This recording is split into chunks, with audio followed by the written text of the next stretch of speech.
Nandito tayo ngayon sa Privado Homes para i-check yung updated construction ng unit ni client. Here na nga pala yung updated construction ng unit ni client.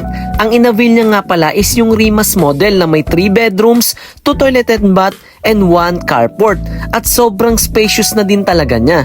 As you can see, nakatayo na yung main structure ng unit at kasalukuyang ginagawa ang second floor. Maayos na sinusunod ang plano para makasiguro ang kalidad at tibay ng pagkakagawa. Sa loob naman, ginagawa na ang wall plastering at iba pang finishing works bilang paghahanda sa susunod na mga phase ng construction. Step by step, nakikita na natin kung paano mag-transform ang isang space into a dream home. Kung naging interested ka with this project, Privado Homes, Biñan, Laguna, few units left na lang ang natitira. You can message me or comment to this video. This is Nicholas Kisi from Yasland Realty and thank you for watching. See you guys again on my next video. Bye guys!